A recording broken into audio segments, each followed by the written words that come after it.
수십 년간 중동의 하늘을 지배한 프랑스 라팔 전투기가 사우디아라비아 계약서에서 추락했습니다. 미사일보다 치명적인 무기에 당한 겁니다. 대한민국이 꺼내든 전략 무기, 이름은 가성비, 정체는 KF-21 보라매. 2026년 1월 KF-21이 대한민국 공군의 실전 배치를 시작했습니다. 그리고 바로 그 순간 수십 년간 프랑스산 전투기만 고집하던 사우디아라비아가 판을 뒤집었습니다. 구시대의 비싼 유물이 된 라팔을 밀어내고 한국의 보라매를 선택한 겁니다. 오늘 저는 KF-21이 라팔을 꺾어낸 5가지 압도적 경쟁 우위를 해부합니다. 첫째, 가격과 납기 속도. 둘째, 대량 생산 능력. 셋째, 파격적인 기술 이전 전략. 넷째, 미래 확장성. 그리고 마지막으로 이 모든 국가적 승리가 여러분의 투자 포트폴리오와 자산 가치를 어떻게 방어해 주는지 그 경제적 연결고리까지 파헤치겠습니다. 그런데 대체 왜 이런 역전극이 가능했을까요? 사우디가 프랑스를 버린 첫 번째 이유, 그 단서는 단 2개의 숫자 안에 있습니다. 첫 번째 숫자, 2억 8,400만 달러. 인도가 프랑스에서 구매한 라팔 전투기 한 대의 평균 단가입니다. 다쏘 아비아시온 2026년 1월 공식 보고서 기준 한화로 약 3,900억 원. 4.5세대 전투기 한 대 값이 일부 5세대 스텔스기를 넘어섭니다. 두 번째 숫자 8,300만 달러. KF-21 블록 1의 단가입니다. 디펜스미러닷컴과 비즈니스 코리아가 2026년 1월에 보도한 수치로 한화 약 1,100억 원. 라팔의 3분의 1에도 못 미칩니다. 여러분이 사우디아라비아 국방장관 자리에 앉아 있다고 해보죠. 같은 예산으로 라팔 한 대를 드리느냐, KF-21 3대를 채우느냐. 취향의 문제? 아닙니다. 산술입니다. 하지만 가격만으로 이 역전극의 전부를 설명할 수는 없습니다. 진짜 치명타는 시간에서 터졌습니다. 같은 다솔 아비아숑 보고전을 보겠습니다. 2025년 말 기준 라팔 수주 잔량 220대 초과, 연간 생산량 고작 26대. 계산기를 두드려 보세요. 지금 주문서에 사인하면 비행기가 도착하는 건 빨라야 7년, 현실적으로는 10년 뒤입니다. KF-21은 3년이면 손에 쥡니다. 이 차이가 왜 결정적인지 중동의 지도를 펼쳐보세요. 이란의 핵 프로그램은 임계점에 달했고 예멘 후티 반군의 미사일은 사우디 석유 시설을 이미 타격한 전력이 있습니다. 동맹의 보장은 행정부가 바뀔 때마다 흔들립니다. 이런 환경에서 전투기란 지금 활주로에 서 있어야 의미 있는 자산입니다. 10년 뒤에 도착하는 방패로는 오늘의 미사일을 막을 수 없으니까요. 성능이 아무리 압도적이라도 위기의 순간에 손에 없으면 무용지물입니다. 이걸 여러분의 포트폴리오 언어로 바꿔보겠습니다. 10년 뒤 2배 수익을 약속하는 펀드와 3년 안에 확실한 방어력을 제공하는 자산. 불확실성이 극대화된 시장에서 합리적 선택이 뭡니까? 사우디의 결정은 무기 조달인 동시에 리스크 관리의 교과서입니다. 이 대목이 바로 여러분의 투자 판단과 구조적으로 동일한 논리라는 거죠. 비교표, 라팔 vs KF-21.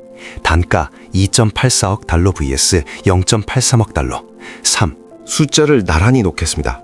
단가 라팔 2억 8,400만 달러 대 KF-21 8,300만 달러 3.4배 차이. 납기 라팔 최소 7년 대 KF-21 3년. 그리고 유지 구조. 라팔은 연간 26대를 찍는 소량 생산 라인 위에 서 있고 정비 부품은 다소의 독점 공급망을 거쳐야 합니다. 부품 수급 자체가 병목입니다. KF-21은 한국의 양산형 산업 인프라와 경쟁적 부품 생태계 위에 설계됐습니다. 생산 구조가 다르니 유지 비용의 궤도가 다를 수밖에 없습니다. 세 축 모두 라팔이 밀립니다. 이 데이터가 가리키는 교훈은 명확합니다. 현대 방산 시장의 승부를 가르는 단 하나. 적시에 합리적 비용으로 손에 쥘 수 있느냐. 극한 성능은 그 다음 문제입니다. 프랑스 방산 모델은 소량 생산, 고단가, 긴 납기, 냉전 시대의 유산에 갇힌 구조입니다. 위기가 실시간으로 터지는 2026년에 느리고 비싼 공급자는 오만의 대가를 치르게 됩니다. 한국이 내민 공식은 정반대입니다. 합리적 가격, 즉각적 인도, 검증된 기술력. 이것이 2026년 방산 딜의 새로운 기준입니다. 그런데 여기서 진짜 궁금해져야 할 게 있습니다. 대체 어떻게, 한국이 어떻게 이 가격에, 이 속도로 4.5세대 전투기를 찍어낼 수 있는 걸까요? 프랑스가 한 대 조립하는데 몇 달을 매달리는 걸 한국은 무슨 수로 단축한 건지, 전투기 설계도를 아무리 뒤져봐야 이 답은 나오지 않습니다. 비밀은 한국이라는 나라가 가진 산업 DNA 그 자체에 숨어 있습니다. 반도체와 자동차, 한국이 지난 40년간 세계 시장을 뒤흔든 두 산업의 공통점은 대량 생산 시스템입니다. 설계부터 조립까지 한치의 낭비도 허용하지 않는 극한의 효율. KF-21의 가격과 납기가 비정상적으로 보이는 이유가 바로 여기 있습니다. 한국은 이 시스템을 전투기 생산 라인의 통째로 이식했습니다. 현대차 울산 공장에서 소나타가 연간 수십만 대 생산되는 과정을 떠올려 보면 됩니다. 부품 하나하나가 자동화 라인을 타고 정확한 타이밍에 정확한 위치에 도착하고 사람이 하는 건 최종 검수입니다. KAI 4000 공장이 지금 전투기로 이 방식을 구현하고 있습니다. 생산 공정의 80%가 디지털화된 스마트 팩토리 체제에서 부품 물류와 조립 순서, 품질 검사까지 전부 데이터로 제어되고, 그 결과 불량률은 최소화되면서 생산 속도는 비약적으로 빨라졌습니다. 비즈니스 코리아와 디 에이비에이셔니스트의 2026년 3월 보도 기준, KAI는 2028년까지 KF-21 블록 1을 40대, 2032년까지 블록 2를 80대 인도할 계획입니다. 4년 만에 생산 규모가 2배로 뛰는 셈입니다. 프랑스 다소가 라팔 한 대 조립하는데 수개월을 매달리는 동안 한국은 라인 자체를 확장하고 있습니다. 수작업과 복잡한 하도급 구조에 묶인 유럽 방산업체의 구시대적 비효율 옆에 데이터로 전 공정을 통제하는 한국의 시스템이 나란히 서 있는 겁니다. 같은 세대 전투기를 만들면서도 게임 자체가 다릅니다. 사우디 국방장관이 KAI 4000 공장을 직접 방문했을 때의 일화가 이를 잘 보여줍니다. 700여 명의 엔지니어가 일사불란하게 움직이는 가운데 모든 라인이 하나의 정교한 시스템으로 맞물려 돌아가고 있었습니다. 그가 남긴 한마디, 이것이 진짜 선진국의 저력이다. 외교적 립서비스로 치부하기엔 맥락이 무겁습니다. 수십억 달러짜리 결정을 앞두고 공장 바닥을 직접 밟은 뒤 내린 판단이니까요. 여기에 부품 국산화율 70% 돌파라는 변수가 겹칩니다. 지금 유럽 방산업체들은 엔진이든 레이더 모듈이든 미국산 부품에 의존하고 있어서 미국이 수출 허가를 늦추면 생산 라인이 멈추고 납기가 밀리고 단가가 올라갑니다. 구매자 입장에서는 통제불능의 리스크입니다. 한국은 핵심 부품 70% 이상을 국내에서 조달함으로써 이 무기화된 공급망 리스크를 자체 통제권 안에 두고 있습니다. 외부 변수와 상관없이 4000 공장 라인이 계속 돌아갈 수 있는 구조를 확보한 겁니다. 그리고 한국은 전투기 판매에서 한 발 더 나갑니다. 전투기를 사는 건 시작일 뿐이고 진짜 비용이 쏟아지는 건 그 후 20년에서 30년간의 유지 보수 정비, 즉 MRO입니다. 한국은 기체 도입부터 부품 공급, 정비 기지 구축까지 MRO 허브를 통째로 묶어서 제안합니다. 유럽 업체들이 비행기만 넘기고 발을 빼는 것과는 차원이 다른 운영 전주기를 아우르는 완전한 솔루션입니다. 결국 무기 경쟁의 본질은 비행기 한 대의 스펙 싸움이 아니라 그 비행기를 찍어내는 국가 전체의 산업 시스템과 공급망 장악력, 사후 지원까지 포함한 총체적 대결입니다.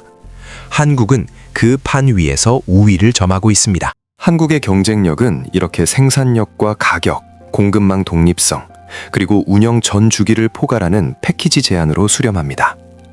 하지만 이것만으로는 사우디의 최종 선택을 온전히 설명하지 못합니다. 어떤 스펙시트에도 적히지 않는 결정적 변수가 하나 더 있습니다. 미국도 프랑스도 구조적으로 줄 수 없는 것, 바로 그 이야기를 지금부터 합니다. 한마디로 요약하면 존중입니다. 사우디아라비아는 지난 수십 년간 세계 최대 무기 수입국 중 하나였습니다. 매년 수백억 달러를 쏟아부으며 최첨단 장비를 사들였죠. 그런데 그 많은 돈을 쓰고도 사우디는 전투기 엔진 하나 자체 정비할 능력이 없었습니다. 팔아놓고 기술은 절대 안 줬으니까요. 이게 서방의 방산 비즈니스 모델입니다. 무기를 팔되 핵심 기술은 블랙박스에 잠가둔다. 고장나면 우리한테 와라. 업그레이드 하고 싶으면 우리한테 빌어라. 고객이 아니라 종속 관계입니다.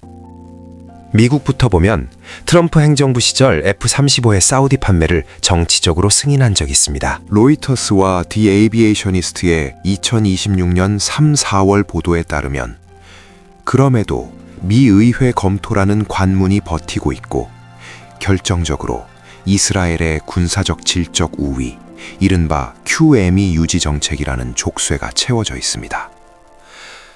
미국은 중동에 무기를 팔 때 항상 이스라엘보다 약한 버전만 넘길 수 있다는 구조적 한계. 사우디 입장에서 보세요. 수조 원짜리 전투기인데 옆 나라보다 의도적으로 성능이 깎여 있다. 거래가 아니라 모욕에 가깝습니다. 프랑스. 라팔을 팔면서 핵심 기술 이전에는 극도로 폐쇄적이었습니다. AESA 레이더 소스 코드 절대 안 줍니다. 엔진 핵심 설계 비공개. 기술을 주면 고객이 독립하고 독립하면 다음 계약이 사라진다. 기술을 인질로 잡아두는 것 자체가 비즈니스 모델입니다. 이 구시대적 모델이 사우디의 국가 전략과 정면으로 충돌합니다. 비전 2030, 석유 이후의 미래를 설계하는 국가 생존 프로젝트입니다. 핵심 축 중 하나가 국방 자립, 자국 영토에서 자국 인력으로 자국 기술로 무기를 만들고 정비하겠다는 것. 그런 나라에게 기술은 절대 못 준다고 선을 긋는 서방의 태도가 어떻게 보였겠습니까? 이 구조적 공백에 한국이 들어섭니다. 한국이 내민 카드는 서방이 구조적으로 꺼낼 수 없는 카드였습니다. 2026년 1월 투르키 빈 반다르 사우디 공군 사령관이 직접 KAI를 방문합니다. 디펜스 시큐리티 에이시아 2026년 2월 보도에 따르면 KAI가 제안한 건 전투기 몇 대 팔겠다는 견적서가 아니었습니다. 기술 이전, 현지 조립 공장 설립, 조종사 및 정비 인력 훈련까지 포함한 포괄적 전략 파트너십이었습니다. AESA 레이더 소스 코드, 프랑스가 끝까지 금고에 숨겼던 그 핵심 기술을 한국은 아예 첫 번째 이전 항목으로 올렸습니다. 사우디 땅에 생산 공장까지 짓겠다고 했습니다. 완제품을 넘기는 게 아니라 사우디가 스스로 전투기를 만들고 고치고 개량할 수 있는 산업 생태계를 이식하겠다는 선언. 단순한 무기 소비국에서 무기 생산국으로 국가의 체급 자체를 바꿔주겠다는 제안이었습니다. 이건 한국이 착해서가 아닙니다. 전략입니다. 서방의 모델은 기술 독점으로 고객을 묶어두는 것. 단기 수익은 보장되지만 고객은 언제든 탈출구를 찾습니다. 사우디가 지금 하고 있는 게 바로 그 탈출이고요. 한국의 모델은 다릅니다. 기술을 공유해서 파트너의 역량 자체를 키워줍니다. 파트너가 성장하면 생태계가 커지고 그 중심에서 한국이 업그레이드, 차세대 개발, 공동 연구라는 더 큰 파일을 가져갑니다. 종속이 아니라 공생, 갑질이 아니라 동맹. 이 철학의 차이가 사우디의 선택을 결정한 변수입니다. 스펙시트에 안 적히지만 계약서에 서명하게 만드는 힘. 기술 독점으로 종속시키려는 구시대 강대국들 사이에서 함께 성장하자고 손을 내미는 나라가 나타난 겁니다. 하지만 여기서 냉정해질 필요가 있습니다. 가격, 납기, 파트너십. 지금까지 본 KF-21의 장점들이 아무리 완벽해도 10년 뒤 업그레이드가 불가능하다면 그건 수십조 원짜리 고철에 불과합니다. 전투기의 진짜 가치는 도입하는 순간이 아니라 운용하는 30년 동안 얼마나 진화할 수 있느냐로 결정됩니다. 라팔과 KF-21, 이 두 기체의 진짜 승부는 바로 그 미래 확장성에서 갈립니다. 전투기를 한 대 샀는데 해가 갈수록 성능이 올라간다면 상식적으로는 말이 안 되죠. 그런데 KF-21에선 이게 현실입니다. 여러분이 지금 쓰시는 아이폰을 생각해 보십시오. 2년 전에 산 기기인데 소프트웨어 업데이트 하나 내려오면 카메라 화질이 오르고 AI 기능이 깔립니다. 하드웨어는 그대로인데 기기의 가치가 계속 올라가는 구조. KF-21이 정확히 이 방식으로 설계된 전투기입니다. 개방형 아키텍처 기반의 성장형 플랫폼. 라팔은요, iOS 업데이트가 영구 중단된 구형 피처폰입니다. 사는 순간이 성능의 정점이고 이후로는 감가상각만 남았습니다. 이 성장의 비밀은 블럭 단위 진화에 있습니다. 현재 양산 중인 블럭 1은 공중전 특화 버전이에요. 하늘에서 적기를 포착하고 격추하는데 모든 역량을 집중하는 단계죠. 블럭 2로 가면 게임이 바뀝니다. 핵심은 공대지 정밀 타격 능력. 하늘에서 지상을 정확하게 때리는 겁니다. 군사 전문지들의 분석에 따르면 2032년까지 80대 인도를 목표로 개발이 한창인데 여기에 국산 공대지 미사일이 통합됩니다. 사우디가 절실하게 원해왔던 바로 그 전력이 추가되는 거죠. 그리고 블럭3에선 아예 미사일을 기체 내부로 숨깁니다. 내부 무장창을 정착해서 레이더 반사 면적을 극소화한 완전한 5세대 스텔스기로 진화하는 겁니다. KF-21의 최종 형태입니다. 블록 1에서 제공권을 장악하고 블록 2에서 지상을 타격하고 블록 3에서 스텔스까지 완성한다. 동일한 기체 플랫폼이 3번의 도약을 거쳐 완전히 다른 수준의 전투기로 변모합니다. 기체만 잘하는 게 아닙니다. 한화가 개발 중인 국산 AESA 레이더는 지속적인 소프트웨어 업그레이드를 통해 탐지 거리가 꾸준히 향상되고 있습니다. 전투기의 눈과 귀가 점점 더 멀리, 더 정밀하게 세상을 읽어내는 겁니다. 몸과 두뇌가 동시에 성장하는 설계 철학. 기체 설계 자체가 이미 물리적 한계에 닿아 있는 라팔에선 구조적으로 불가능한 이야기입니다. 그런데 KF-21의 전략적 가치는 여기서 한층 더 올라갑니다. 핵심은 사우디가 이미 운용 중인 한국산 무기체계와의 완벽한 연동입니다. 2024년 로이터스 보도에 따르면 사우디는 천궁2 지대공 미사일 도입 계약을 체결했습니다.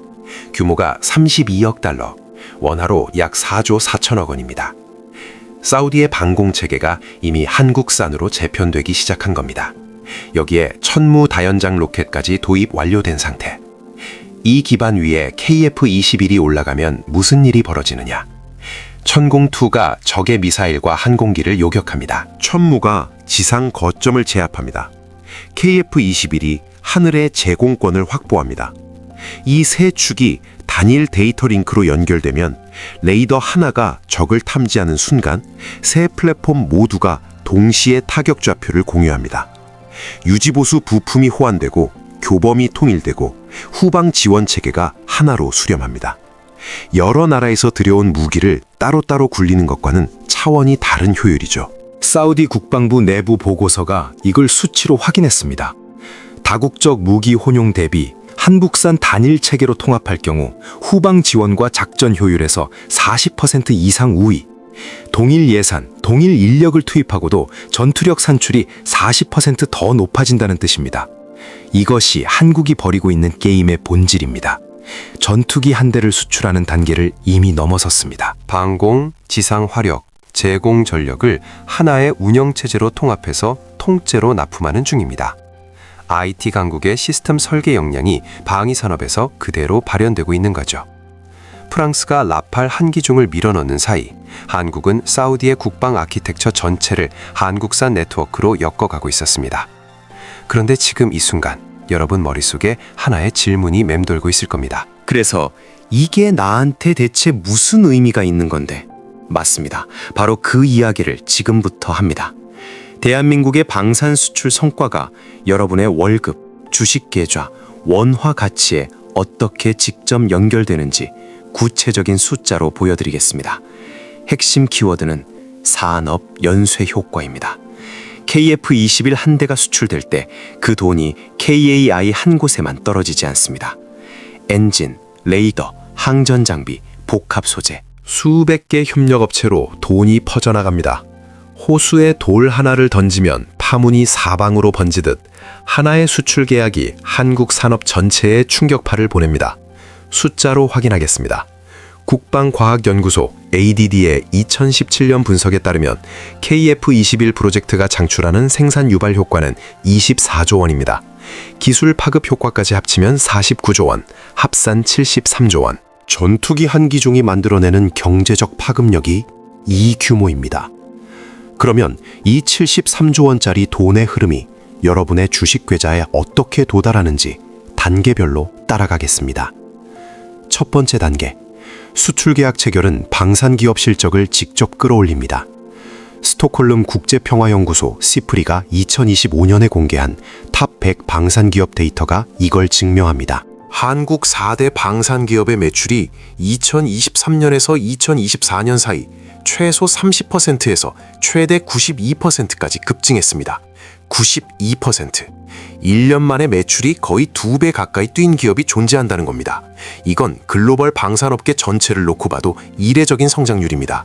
두 번째 단계, 실적이 오르면 주가가 따라옵니다. 2020년 3월과 4월 하나증권과 SK증권은 KF21 양산 및 수출 기대감을 반영해 KAI 목표 주가를 23만 원으로 상향 조정했습니다. 증권사 리포트가 찍어주는 목표가란 기관 투자자들에게 매수해도 됩니다 라는 공식 시그널입니다. 방산주를 보유하고 계신 분이라면 이 구간이 여러분의 포트폴리오가 직접 수혜를 받는 타이밍입니다. 여기까지는 방산주 직접 투자자의 이야기입니다. 나는 방산주 안 갖고 있는데? 그런 분들, 여기서부터가 진짜 중요합니다. 세 번째 단계, 방산 수출 대금은 외화입니다. 달러가 한국으로 유입됩니다. 외화 유입은 원화 가치를 안정시킵니다. 원화가 안정되면 수입 물가가 오르지 않습니다. 여러분이 마트에서 사는 수입 식재료, 기름값, 원자재, 이것들의 가격이 안정된다는 뜻입니다. 인플레이션이 억제되면 한국은행이 금리를 급격히 올릴 이유가 줄어듭니다. 금리가 안정되면 부동산 시장에 가해지는 하방 압력이 줄어듭니다. 한 문장으로 정리합니다. KF21 수출, 외화 유입, 원화 안정, 물가 억제, 금리 안정, 부동산 가치 방어. 전투기 수출 계약 하나가 여러분의 아파트 가격을 지키는 방어벽이 되는 구조입니다. 이게 뜬구름 잡는 소리처럼 들립니까? 방금 밟아온 모든 단계에 데이터가 붙어 있습니다. 네 번째 단계, 가장 큰 그림입니다. 국제전략문제연구소 IISS는 2025년 보고서에서 한국의 방산 수출 점유율이 2.2%로 세계 10위권을 유지하며 중동과 유럽으로 시장을 빠르게 확대 중이라고 평가했습니다. 이 수치가 뜻하는 건 한국이 미국이나 유럽 무기에 일방적으로 의존하던 구조에서 벗어나고 있다는 겁니다. 방위 산업 생태계의 자립, 미중 갈등이든 글로벌 공급망 위기든 외부 충격에 한국 경제가 끌려다니지 않을 구조적 방어력을 확보한다는 뜻입니다. 이건 여러분의 퇴직연금과 장기 자산의 변동성을 낮추는 보이지 않는 보험입니다. 이재명 대통령이 2026년 3월 KF21 양산기 출고식에서 한 발언을 떠올려 보십시오. KF21 전투기는 우리 기술과 우리 힘으로 만들어 드디어 이륙했습니다. 자력 국방의 새로운 시대가 열렸습니다. 세계 4대 방산 강국으로 도약하는 튼튼한 발판이 될 것입니다. 이 말의 핵심을 읽어야 합니다. 경제적 자립 선언입니다. 서방의 무기 공급 조건에 흔들리지 않는 독자적 수출 파이프라인, 그게 우리 손에 들어왔다는 겁니다. 잠깐 반대 방향을 보겠습니다. 프랑스가 사우디 시장에서 밀려났다는 건 뭘 의미합니까? 타소, 탈레스, 사프란. 이 기업들의 수출 파이프라인이 막힌다는 뜻입니다. 프랑스 방산업계의 실적 둔화는 프랑스 투자자들의 포트폴리오 손실로 직결됩니다. 누군가의 손실은 누군가의 기회. 그 기회가 지금 대한민국으로 흘러들어오고 있습니다. 이게 이 영상의 핵심 깨달음입니다. KF21의 기술적 승리를 그냥 뿌듯한 뉴스 한 줄로 넘기면 핵심을 놓칩니다. 수출, 기업 실적, 주가 상승, 외화 유입, 원화 안정, 물가 억제, 자산 방어. 이 체인의 모든 고리가 여러분의 통장 잔고를 지키는 메커니즘입니다. 여러분에게 묻겠습니다. K방산의 성장이 여러분의 투자 포트폴리오에 어떤 영향을 미친다고 보시나요? 방산주 직접 투자로 수혜를 받고 있다면 1번, 경제 전반의 간접적 안정 효과가 더 크다고 판단하시면 2번. 댓글로 여러분의 분석을 들려주세요. 그리고 지금까지 추적해온 모든 돈의 흐름, 기술의 흐름, 시장의 흐름, 이 모든 것은 하나의 결론으로 수렴합니다. 대한민국이 글로벌 방산 시장에서 게임의 규칙 자체를 다시 쓰고 있다는 것. 그 의미를 마지막으로 정리하겠습니다. 오래된 공식은 무너졌습니다. 그리고 새로운 공식을 쓰고 있는 건 대한민국입니다. 돈급 성능의 절반 가격에 납기까지 수년을 앞당기며 시장의 통과 의례를 치렀습니다. 시간과 돈, 시장에서 가장 냉정한 이 두 기준으로 한국은 승부를 걸었고 이겼습니다. 거기서 멈추지 않았습니다. 반도체와 조선에서 증명된 산업 DNA가 방산 라인에서도 정확히 같은 정밀도로 작동한다는 걸 KF21이 보여주면서 신뢰를 굳혔고, ASA 레이더 소스 코드까지 이전하겠다는 파격적 개방성으로 쐐기를 박았습니다. 서방이 절대 내놓지 않는 것을 한국은 협상 테이블 위에 올렸습니다. 사우디 입장에서 이건 전투기 한 대를 넘어선 거래입니다. 향후 30년의 안보 생태계를 한국과 함께 설계하는 전략적 동맹의 시작점이니까요. 여기에 블록 업그레이드를 통해 위협 환경이 바뀌면 전투기도 함께 진화하는 미래 확장성, 그리고 73조 원 규모의 산업 파급 효과가 증명하듯 국가 산업 생태계 전체가 뒷받침하는 시스템의 힘까지, 이 총합이 한국 방산의 새로운 공식입니다. 사우디가 라팔 대신 한국을 선택했다는 사실, 이것은 우리 방산의 실력이 이미 세계 상위권에 도달했다는 선언입니다. 기술을 쫓아가던 나라가 시장의 판을 짜는 나라로 올라선 겁니다. 그리고 이 전환의 수혜자는 방산 기업만이 아닙니다. 지금까지 우리가 짚어온 자본의 흐름, 그게 바로 이겁니다. 수출이 만드는 외화 유입이 원화를 안정시키고 물가와 금리의 방어선을 형성하며 궁극적으로 여러분이 보유한 자산의 가치를 지키는 힘으로 돌아옵니다. 방산 강국이 곧 생활 방어력입니다. 이것이 오늘 이 영상이 전달하고자 한 핵심 메시지입니다. K방산의 다음 행보를 여러분은 어떻게 전망하십니까? 다음에 뒤집힐 시장은 어디라고 보십니까? 댓글로 여러분의 분석을 들려주십시오. 그리고 이런 깊이 있는 경제 방산 분석이 계속되어야 한다고 생각하신다면 구독과 좋아요가 가장 확실한 지지입니다. 다음 분석에서 뵙겠습니다.